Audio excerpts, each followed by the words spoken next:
Amita Bhaviskar, Dunu Roy and Dia Mehra. Amita Bhaviskar is Professor of Sociology at the Institute of Economic Growth, Delhi.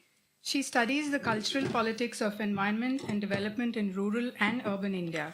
Dunu Roy is a chemical engineer with 4 decades of experience with specific focus on environmental issues. He has worked extensively in the field of environmental planning, research, and education. Okay, hi, good morning to everyone. So I'm Dia, and I'm going to be the moderator of this conversation between Amita and Dunu, who I'm very happy to be co-panelist with, mainly because of their many years of working on the city and in the city. I'm going to just start by asking a few questions, and we'll maybe try and talk for about half an hour or so, and then we can have a question and answers session, and everyone is welcome to come and join in. Okay, so I'm going to start by stating at the outset that I come from a position where I don't think I think this point inequality and sustainability are somewhat fictional terms, especially in the context of our Indian cities. So starting on that premise, I thought I'd start by asking, based on your own experience and journey with working and writing about the city, what do you think would be a good way to define what these terms mean or could mean in the contemporary context? There's a second part of this question which you could answer at the same time or after, which is that are we working with a single definition, or is there a presence of multiple ideas of what this means, inequality, sustainability, or equality, if you want to take it that way? Okay, so whoever wants to go.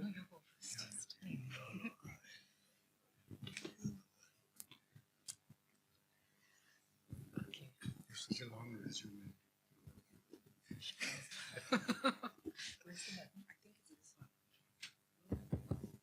Yeah, it is working. Yeah. Okay.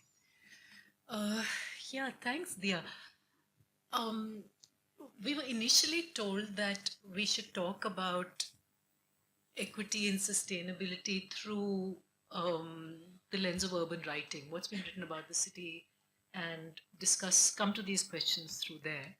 The panel has since morphed a little bit to talk about our personal understandings of these the two big sort of utopian words, as well as our ideas about how we might move there. And I want to actually sort of hijack the panel and take the conversation in a third direction altogether. So I'm going to try and do that, and maybe Dunu will respond, maybe Dunu will do his own thing, but let's see how it goes. So on the subject of equity and sustainability, I want to begin by saying, let's accept that the way things are right now is, fiercely unfair. We live in cities which are heavily polluted, which place a huge burden on the hinterland that surrounds them. So ideas about some sort of notion of pristine ecology, or even some sort of sustainable steady state loop in which we use resources sustainably, or some idea where we can imagine a substantive equality between people, and equality not just in terms of everybody getting a minimum set of services, but also fairness in terms of access to opportunities, that everybody should be able to dream about their children doing the best they can. That notion of equality and justice is something which, in very many ways, seems to have almost dropped out of the conversation. We live with huge amounts of inequality. We live with enormous ecological unsustainability. But I find surprising about Indian cities, and perhaps it's true not just of Indian cities, but cities in Asia, is the extent to which people will put up with things. Unlike, say, Sao Paulo, unlike Johannesburg, unlike Mexico City, where the rage and the resentment is visible. It's visible in the extent of crime, in the extent of attacks on well-to-do people. I mean, houses in Johannesburg have compounds with barbed wire where it says armed response. I mean, it tells you about that degree of violence for any intruder. So, given that that is that conditions in those cities in Latin America and in Africa are not far different from those in Asian cities in terms of extreme inequality, why is it that we don't have a million mutinies? Why is it that people put up with, say, the recent, long hours of queues and hardship for demonetization? And what? They burn one bank? They beat up two officials? It's actually a surprise to me. You go into a basti in Delhi, and I would expect, because I clearly look upper class, to be to meet with perhaps a degree of hostility. But instead of that, what I encounter are people who go out of their way to help me. I find children who are playing quite happily. I find youth who are animated and who are not, sort of sullen and angry. So, what is it that drives this acceptance? An acceptance which is sometimes resigned, but sometimes it almost seems like a creative feat um, of adaptation, of making do. We celebrate Jugaad. Um, but what is Jugaad but actually, just dealing with scraps and making it work? I mean, why is it that we can't think beyond that idea of Jugaad to a new system altogether, a new way of inventing the world? So, when I look at how people have addressed this question of why we deal with the kind of inequality and ecological devastation that marks our cities, I think of Mike Davis's term, book Planet of Slums. Mike Davis started off, as a good old-fashioned lefty, beginning that, really believing that the struggle begins with workers, that they will be able to reclaim the city and redeem their own lives, um, because that's what Marxist teleologies tell us is supposed to be the way of the world. But what he found instead in Planet of Slums is this phenomenon of islands of privilege, which are surrounded by rings of really horrible squalid settlements, segregation, apartheid in different forms.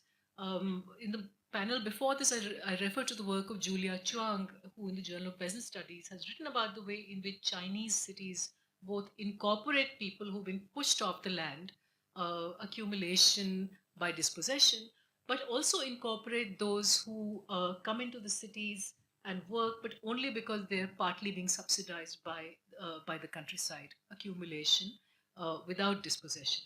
So, Mike Davis's answer to the political question of why all of these people remain quiescent is that in places he says it's religion, it's millenarian religion, Pentecostal Christianity in a lot of places, which means that people's eyes and hopes are fixed on the hereafter. They're not able to see a way out of the present mess. So what do you hope for but salvation through focusing on Christ? Um, so what we find today are ideologies of endurance and not ideologies of world transformation. That's what Mike Davis's answer is, and one can see it in the popularity, I think, of a lot of popular religious cults. If one looks at the Gayatri Parivar, they say, "Tum badloge, yug badlega." And the kind of thing that the sort of technologies of the self advocated by people like Sri Ravi Shankar are also about this, that the world around you is kind of hard to change, उसे बदलना मुश्किल है, खुद बदल जाओ, you have a new attitude to the world will change. So there's a kind of quietist and pietist politics which is about cultivating the self rather than changing the social conditions within which the self finds itself constrained and confined, that I think now prevails. So I think this moment is a dark one, partly because the environmental discourse, especially since we've been talking about the Anthropocene, is an extremely gloomy one where, the idea that we're all sort of dead in the long run because global warming just cannot be stopped. I mean, it can barely be checked. So I think this is a dark moment for those of us who believe that a better world is possible, or not just on this earth rather than in some other world, um, but also in this city. You know, brought out for, which for me is a genuine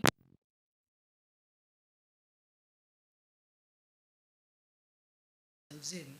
Um, I would like to actually see what Duno has to say about it. Well, firstly, I have the advantage. I'll die before you.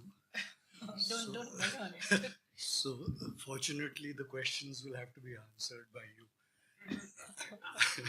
I won't be around. Yeah. So, some of us die in the short run, some of us will die in the long run. But apart from that, this question, why don't people rebel? Which is what you're asking. Let me turn it This specific set of people at this specific at this specific Yeah. juncture. My reverse question would be, why don't you rebel? What's preventing you from rebelling?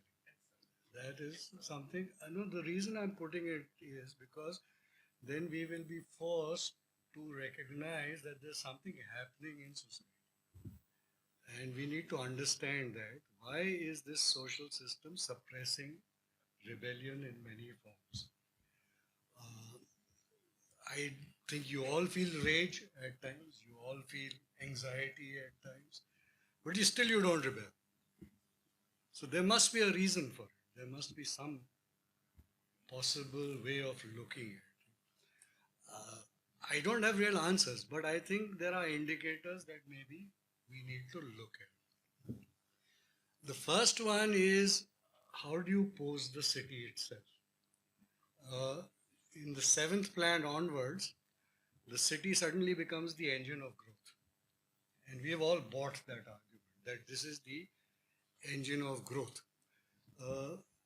I don't see much writing about why it is the engine of growth. Because historically, the city has been recognized as the engine of accumulation. It's where exploitation takes place. But suddenly that conversation has disappeared. In academia also, it's disappeared. I'll just give two or three clues on that. There's a study by the Planning Commission that you're all aware of that, and those facts have been put before you, which says if you want to achieve a GDP growth of such and such, which is a priori accepted, then the place it's going to come from is the city. The city is going to contribute 75% of that growth. And that is why you need people to move to the city to make that growth possible. That study of the Planning Commission says that you take a worker from a rural area and that worker comes to an urban area doing an equivalent kind of work, productivity according to the Planning Commission goes up 4 times. And put in simple terms, it means that the worker who's producing 150 rupees in the village, when that worker comes to the city, she is producing 600 value. That's a very clear estimate, but not that she is getting 4 times more what she was getting in the rural area. So what is this difference and where is that difference going? Now this is just the Planning Commission. There are 3 other studies by international finance consultants who pitched the numbers much higher. McKinsey, for example, says it's 9.5 times productivity going up. And clearly, the government of India has decided that this productivity is not going to be in the formal sector.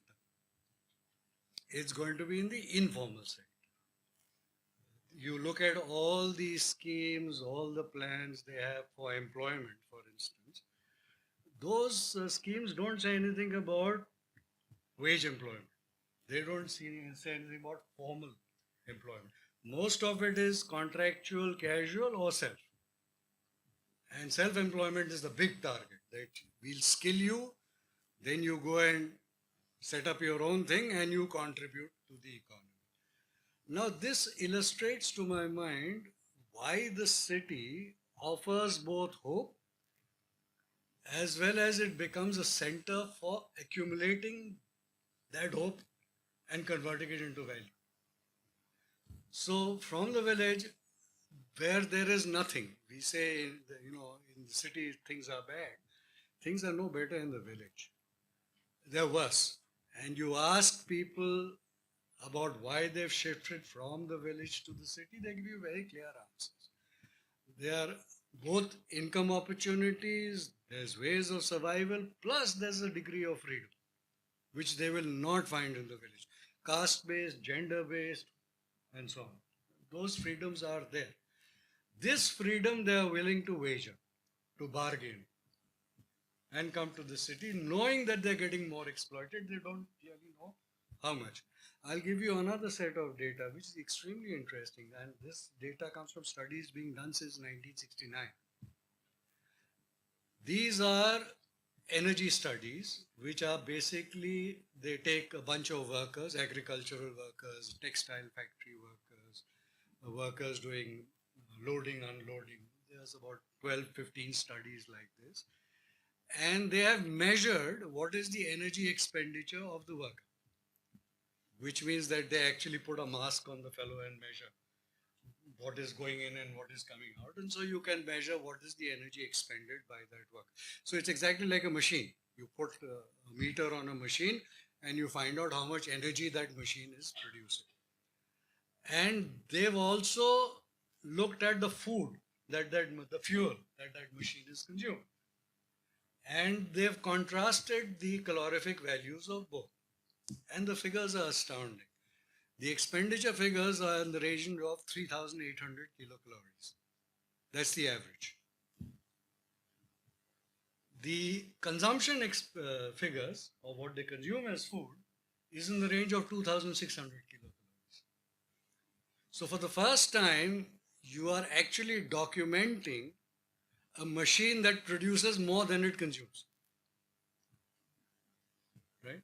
Now, these are studies that are there. The problem is people don't know about these studies. Why? Because we discussed them in, as you were saying, I think, in the earlier session, fora for discussing these are in English, it's amongst elites, it's people who can do PowerPoint presentations.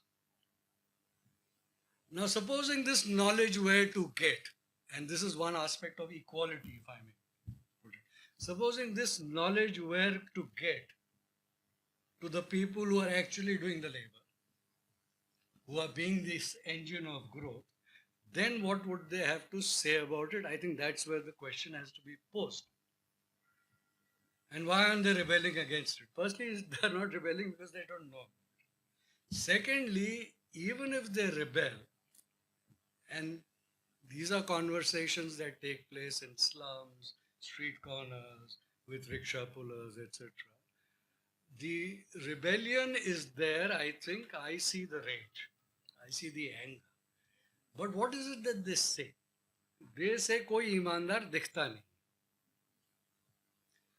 What does this translate into? It translates into when we rebel, there is no honesty within that social structure to take that rebellion forward.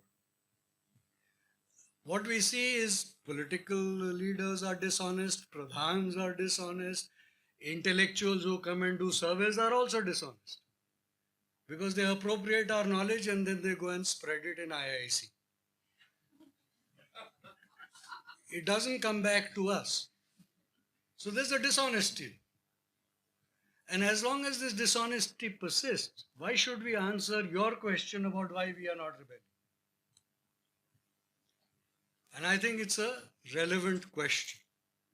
Because when they provide answers, they will provide it to people they trust. And actually there's a huge trust deficit, which we see.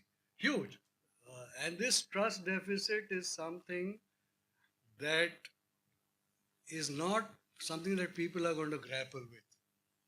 It has to be grappled with by those who claim to say we are helping people.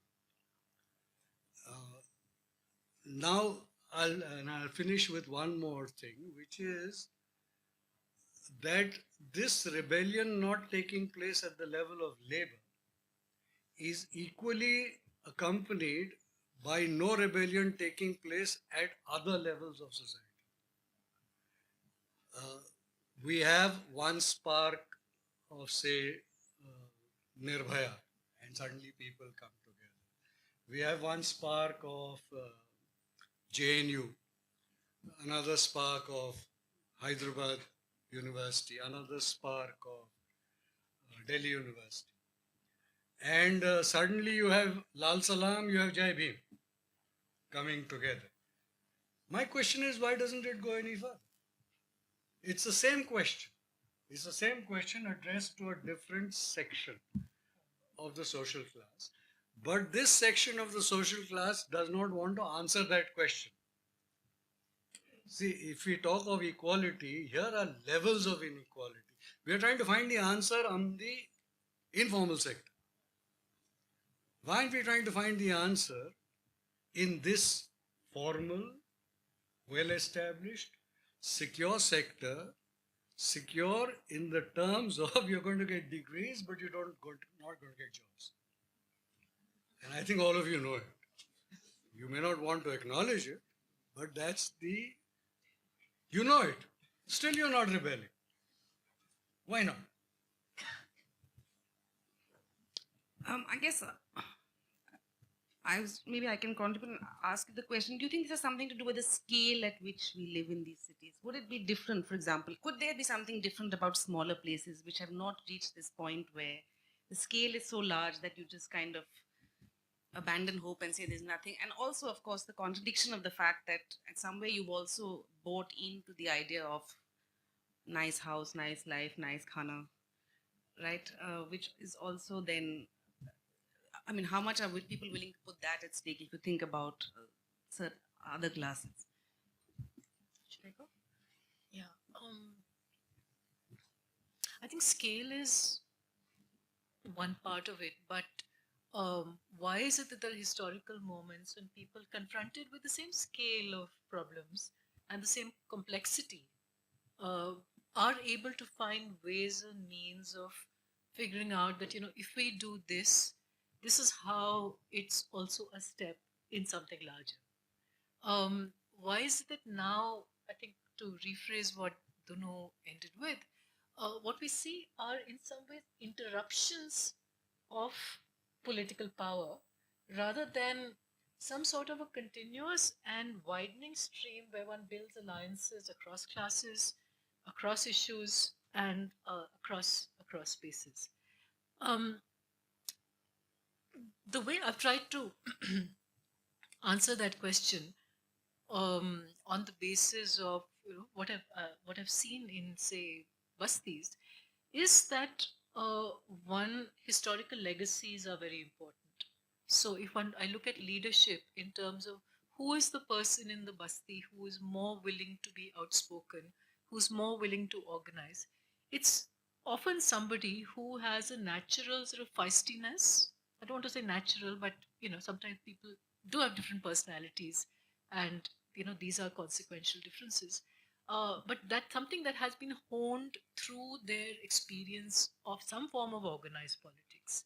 Um, University students go through perhaps one kind, but there are others who become who work, say, in the Wazirpur area. There are people who've been part of, say, small units of trade unions, and that trade union, even if it went defunct 10 years ago, left them with something that allowed them to have a critical perspective on their reality and what needed to be done. Um, and yet, I think what happens is that even when people like that try and organize with the help of NGOs and so on, often what they come up against is the way in which the city divides people who might have shared a neighborhood even for 20, 25 years because of the way in which it recognizes them. The fact that in a basti, if you can show that you were there before a certain cutoff date, if you have all the documents and the parchis, you might get a plot in Savda Ghevra. And that is such a huge, huge prospect in terms of improving your life chances. A piece of real estate in this city that's going to increase in value over the years, that you're not going to fight for your land, along with those who are not going to get, who don't have the parchees or who are renting and so on. So we see the bastis that are going to be demolished actually split into two. Those who want to play it safe because they don't want to jeopardize their chance of getting something from the government. And those happen to be the people who've been the longest established. So they're the most resourceful in terms of their, social and cultural capital and so on. And those who are more vulnerable, who then simply must melt away. So I think there's the history of struggle, the legacies and experiences that people bring to a particular place, as well as the ways in which the government's own politics of recognition empowers or disempowers them, are I think important in thinking of how and why people fight against inequity and the ecological distress that they must deal with. But I want to take up two things. One, that I agree with Dunu, that I think a lot of why we don't see explicit resistance and rebellion is that this focus on self-employment and the idea that तुम मेहनत करोगे तो फिर तरक्की करोगे is just pull yourself up by your bootstraps and anybody can make it if they work hard enough, which is very much the ideology of neoliberalism, is the idea of this present government as well. It's very powerful as a way of organizing aspirations. And when it comes to thinking about aspirations versus what people actually accomplish, either accomplish themselves in their life in the city or think that their children might accomplish. आज तो हम मेहनत कर रहे हैं और फिर धक्के खा रहे हैं, लेकिन अगली पीढ़ी के लिए अच्छा होगा, मेरे बेटे को नौकरी मिलेगी या मेरी बेटी को कॉल सेंटर में जॉब मिलेगा या जो कुछ. These sorts of things that you sort of console yourself with, that is worth keeping quiet and trying to husband your resources in order to be able to achieve something in the future. I think that is a kind of high tension tightrope that has still not been completely snapped. So people still find their expectations caught up with this notion that self-improvement is possible, self-employment is possible, and we might do better. I think when that sense of hope is in some ways frayed and made, it tends to snap, then we perhaps might see more overt opposition and resistance. But I think the space within which this kind of hope gets created, this sense of deferred expectations, which they're just around the corner, that they're on the horizon. That happens, I mean, in my mind, because of consumers, what I call consumer citizenship, the way in which this particular capitalist economy has created small goodies for everyone. You eat a 5 rupee packet of Maggi noodles, and even a daily wage worker's kids can afford a 5 rupee packet of Maggi noodles, and you're as good as the kid on television, those beautiful fed kids with their nice mother and the beautiful house. So there's a way in which I think the consumption of goods created by this economy draws people in, invites people in, even as they suffer from severe exclusions in really important things, in substantive ways, because it says, no, but you see, we're all part of a consuming nation, and we're as good as anybody else, and at least you reclaim some dignity through doing that. Last, this question of why don't they rebel? Dunu, I want to remind you of a meeting. Perhaps it was right here in this room. So we're both IIC veterans of a very long time. I think it might have been 2003 or 2004. And this meeting was when the Yamuna Pushta demolitions were going on. So it might actually even have been 2002, this summer. And there were these people who had been working with Ankur, and they had been moved from the Pushta and they eventually ended up in Jahangirpuri. And in that meeting, they were describing what the entire process of the Basti eviction had been like. It happened very quickly. They were not given enough notice to gather their stuff. the bulldozers came in, people just fled helter-skelter, trying to, hold on to their children, trying to hold on to it. It was horrible what they were describing. And Duno was listening to these accounts, and then he said, "Why didn't you fight?" Yeah. And this woman who was speaking, Darshana, it is Darshana, na? She said, पहली बार जब bulldozer आए थे तो हम लोगों ने she says, मुझे खुद याद है कि मैं काम पे गई हुई थी, she used to work as a domestic worker, मेरे बच्चे घर पे झुग्गी में थे, तो जब मैं आई तो मैंने वहाँ पे वो जो पुलिस वाला था उसको गिरेबान से पकड़ के मैंने उसे झकझोरा कि तूने देखा नहीं मेरे बच्चे अंदर है और तो मेरे घर के ऊपर घर को तोड़ रहा है। शी सर उसने जो उस दिन लाठी मारी थी 2 साल बाद भी रात को मेरे जोड़ों में दर्द होता है। सो शी सर आप ही बताओ साहब हम कैसे आवाज उठाते, हम कैसे लड़ते। So I think what Darshana was doing at that time was reminding us about the very real costs that people who fight deal with, and that these costs then inform what future political steps they do or do not take. I mean, that's, I think, one part of the story. But Darshana was able to tell us why she didn't fight that second time. But Dunu's question to us, why don't you rebel, is a good one. And I don't think I have at least A lathi. or an adequate answer to it. Let me amplify that a little bit. One is Darshana's incident is still very active, Yeah. mobilizing in Balaswar. The answer is not Darshana's. And if you look at it, there are two things that should be highlighted. One is an event triggers of response. Whether it's DU, whether it's Hyderabad, whether it's JNU, it was the event that triggered off mobilization. In these universities, there's space for mobilization. In the Basti, that space for mobilization has gradually got receded. Primarily, if you had asked other people in the Basti, why did you run away? They'll say the first people to run away were the NGOs.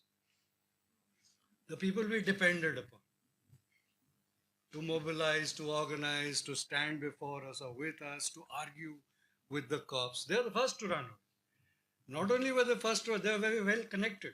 They were at that time connected to the police commissioner. Still, they didn't do anything. They ran away. So, when you run away, how do you expect us to hang around? That's one. The second answer that they gave was a year later, which is when the elections took place. They knew Jagmohan was standing from that area. They came back en masse from where they were. They still had their voter cards, and they made sure Jagmohan did not win that election. So this is a different form of response, yeah. And I think that unless and until people like us study these events with that depth, I think it's very interesting. Let me do a bit of reading. Okay.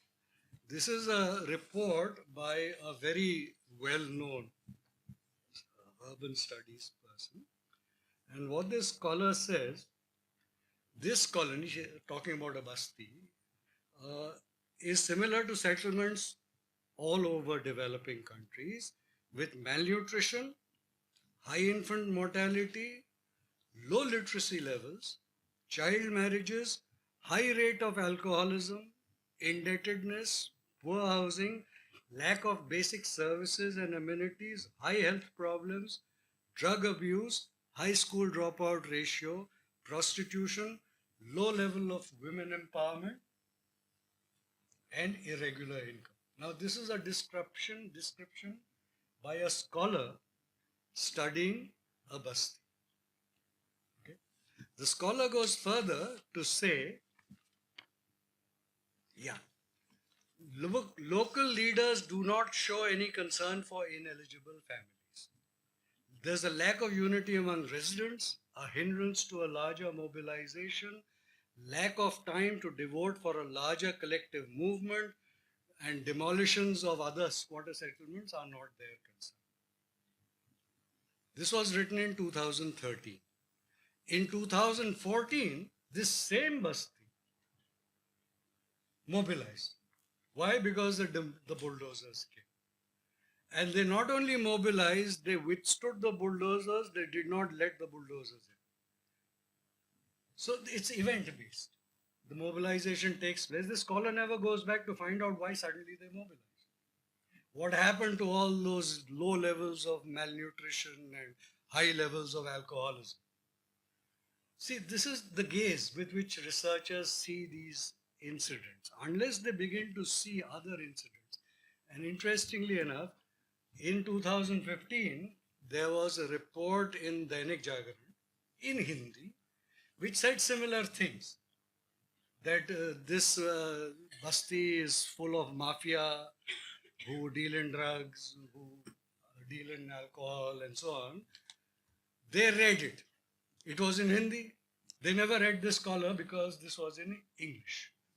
They read it. They immediately contacted a lawyer and said, file a defamation case. So what is the gaze with which we are looking? Where do we find spaces for rebellion? And unless and until we allow for that space, I think we are not going to be able to see that rebellion which simmers and suddenly breaks forth at times and again simmers. I'll give you a third example in the same Basti. This Basti writes a letter to the police commissioner. There was another recent attempted eviction. Huh? Well, I will not name names because you will find out for yourself. In the letter they write, we are concerned about the safety of our homes and families. So they are asking the police commissioner, don't oppress and harass us anymore. People's Movement cadre comes in and says, no, change that. And they change the language to say people are undesirably terrified. What is this change in language? Why does this change in language come? People are trying to say something. A cadre comes in and, because you see, in a sense, terror is also amenable to mobilization. And mobilization under leadership. So consequently, there are all these games that are being played around. I'll give you another example from that. They wrote, the police are there for law and order and making people aware. They wrote this in the letter because this is what the police had told them. That we are here for law and order and making sure that you are aware of the fact that you have to move. And in the letter they said that this is what the police are saying, but why do you need 3,000 policemen to tell us this? The language was changed again by this political activist to say, no, people are already aware. Therefore, we don't need the police to come. I'm trying to figure out or present before you how language changes subserve certain ends. And if people are not able to articulate what they are feeling, and they are surrounded by researchers, scholars, intellectuals, political activists, who are constantly putting them into a different frame, I don't think you're ever going to see rebellion. Because we are not prepared to see it in many senses.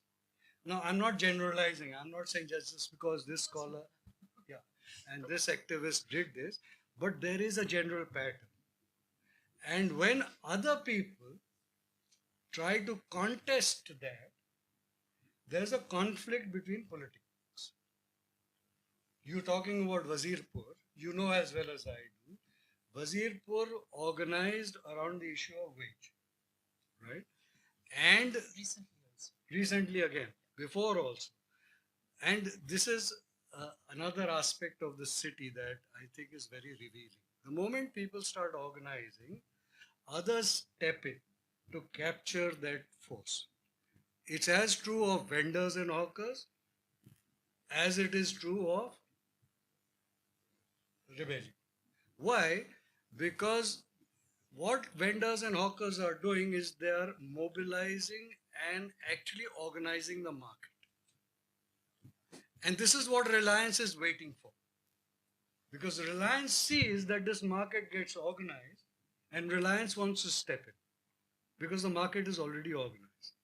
Same thing has happened with waste pickers. Waste pickers have mobilized, organized to put some, format to the whole process of solid waste management. The moment that happens, it achieves a certain level, you will find a private company steps in and works out a deal with the municipality and they'll take over the entire operation. And very interestingly enough, to start the operation, they will employ workers from the NGO which did the earlier mobilization also. Because this is appropriation of knowledge, of organization. The same thing happens in organization at rebellion levels. The moment there's a kind of self-sponsored, self-motivated coming together, political activists are just waiting for this to happen. Because they now say, oh, revolution is round the corner. All we have to do is go and give them our pamphlets and say, now you come with us and we will protect you. Unless and until there's this gaze turned backwards also as to what are we doing as activists, what are we doing as intellectuals and researchers, I am not sure whether either at the level of sustainability or equality, we are going to get very far. Equality, I think, has been made clearer. Sustainability, I just had one more point. For us, intellectuals, I think sustainability consists of finding solutions to problems which themselves becomes problems. Because that's sustainability for the intellectual. Unless you have a problem to solve, you have no status. Now, if you solve a problem, then what do? And I can give you several examples in sociology, in anthropology, in engineering, in medicine, that we find solutions to problems which implicitly will create another problem. Because then we will be called upon to solve it again. This sustainability of knowledge practitioners, goes against the grain of sustainability of people, which you illustrated very well when they said, "Meri zindagi behtar na ho, mere bacche ki to zindagi behtar ho." See, this is what I suspect the Brundtland Commission was trying to say. But they've put it in a different form. How do we capture this? How do we analyze this? How do we take this forward? Okay, so since Amita has to go back to the university, I'm just going to open the floor up very quickly for a couple of questions. Yeah? Okay, so. My name is Dr. Kamal Towri, very interesting. And Rebel has to start with your very good point. Now, I have 3-4 ideas. You see, the question, the subject is making Indian cities more sustainable, equitable. 3-4 points and also questions in that sense. Learning from the doers. Sorry, I'm going to ask you to restrict yourself mainly because Amita has to go back. Please just address just your one questions question to and her. somebody else could ask then another question. Are you learning from the doers? For example, in Delhi, there is a rock garden which is being maintained by the local society. My point is the role of the local society and the leadership for learning from doers and improving the local condition. Second, what all can be done by the local last leaders, last elected, everybody is expecting. But what about those who are last? Can we involve them in improving their local conditions of the cities and the areas? Okay, I'll take one more question. Or perhaps you want to address this. I guess it's a question about, some ways could be a question of if there is signs of hope or even in small. And learning from the doers, that's the most important point. Yeah, I think I'll use that point about learning from doers to respond to something that Dunu said. Uh, that when you have organizations of waste pickers, and I think if there's one of the sort of rays of hope, quote unquote, about the present scenario is that I do see that waste pickers are now getting a little bit more recognition as people who are this city's who are our city's environmentalists. If anybody is making it possible for recycling to take place, which means there's less things out there, it's rag pickers. And the fact that there is now at least some way in which that gets a tiny bit of recognition, rather than there being seen as these dirty people who are all sort of incipient criminals, I think that's a huge step forward.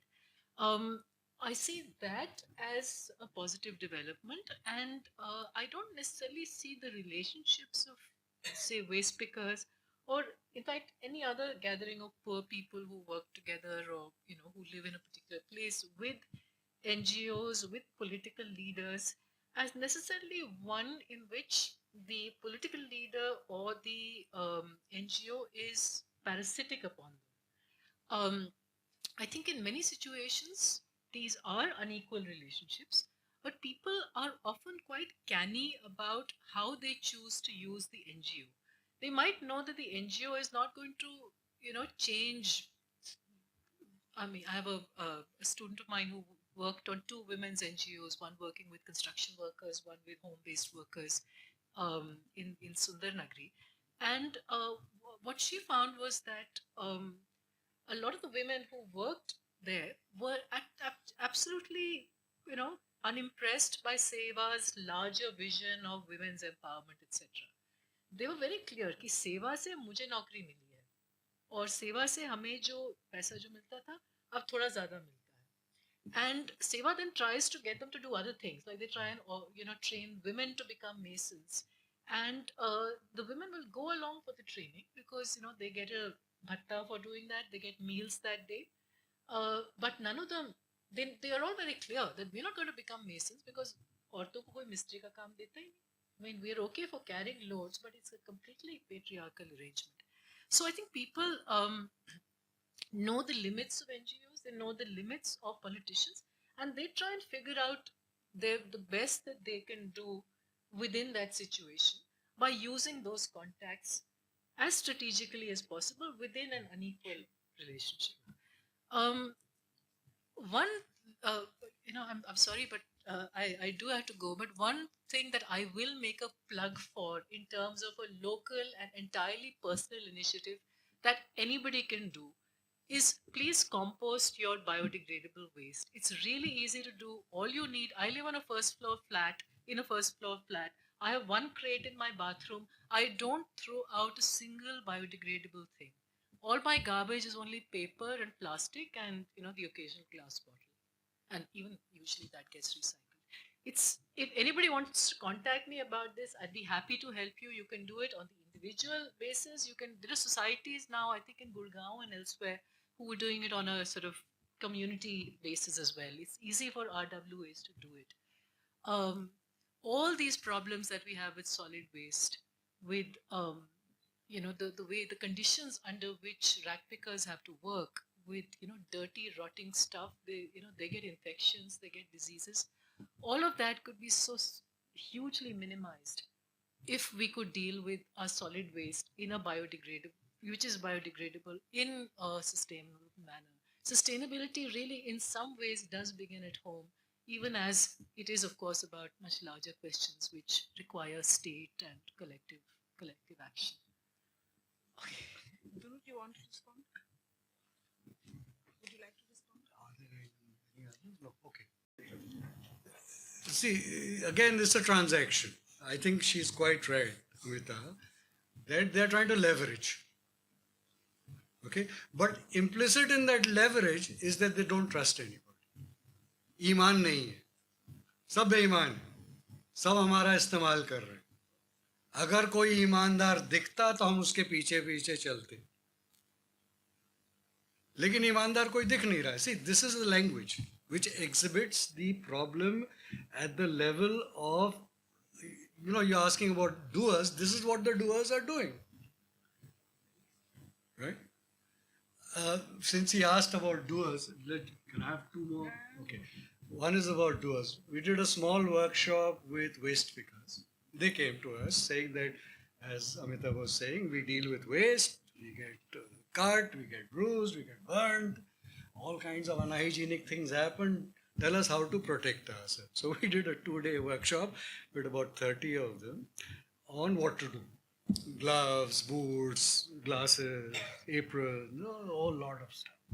At the end of 2 days, we asked them, what would you like? What do you think is your primary safety mechanism? Now, if you reflect on that, I think all of us will come up with certain set of answers, which we think they ought to be giving. The answer they gave was very simple. They said, Nalka chahiye. We want a tap. So we asked, why do you want a tap?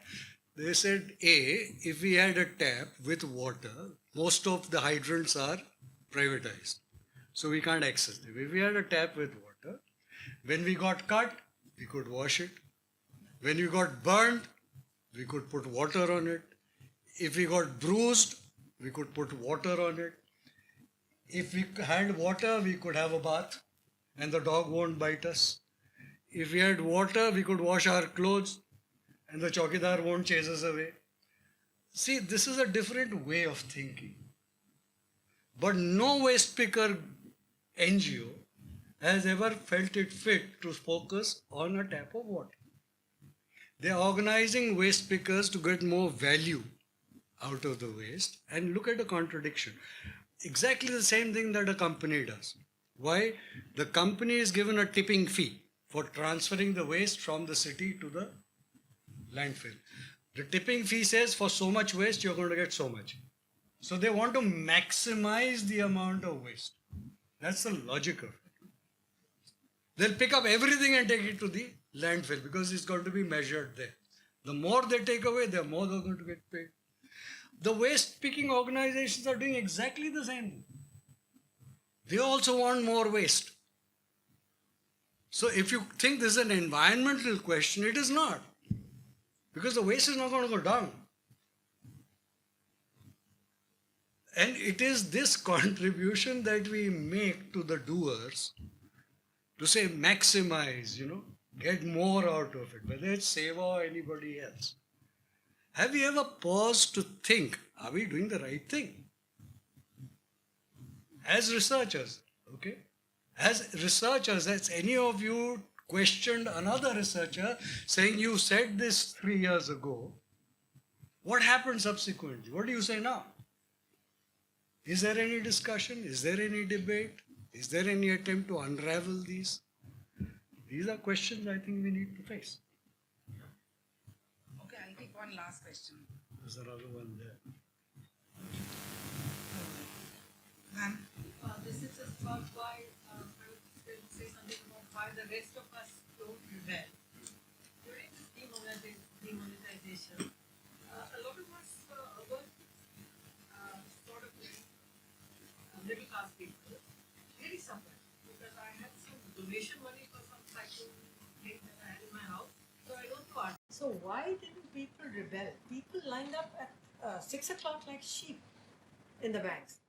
So I was able to go in because of my age, I think. I was able to harass the bank officials to give me what I want, I needed. But most people, I asked them, why don't you make a noise? They said, it's okay, it's going to be all right. And one reason is surveillance. Surveillance has truly gone up. And everything you do, you need an Aadhaar card. If you rebel and are picked up, or your name is taken, then your name, that Aadhaar card is going to sink you. Because then they'll, if you really make a difference to the way people are thinking, without any affiliation to political parties or anyone, any big group, then you will be targeted. False cases, you'll be further surveillance. So there is a problem of surveillance now. Let me again refer to this scholar. Okay? local leaders do not show any concern for ineligible families. They are not bothered about other settlements. Okay? 3 years later, the same colony stood up and said, until and unless you provide resettlement to everybody, ineligible, eligible, we are not moving. Okay, now this is not anarchy. This is saying everybody must get their due. How many of us will support that? We all get trapped into this cut-off dates, into paperwork, into proving that somebody has a right or does not have a right, right? So this kind of entrapment, and I think you put it very well, it's built into the system. The system is constantly, whether it's through surveillance, whether it's through penalties, whether it's through withdrawal of rewards, it's constantly pressurizing us to conform. Constantly. And if it is happening at the level of the middle class, you can imagine what is happening at lower levels where the lathi is freely used. Freely. You're never going to get beaten up unless the ABVP comes after you. That's a different matter. But people are getting beaten up all the time. And this is my point, that in spite of getting beaten up, they are still rebelling. Their problem is you. They are saying that we are not finding support from the middle class that we used to get earlier. Jo ईमानदार.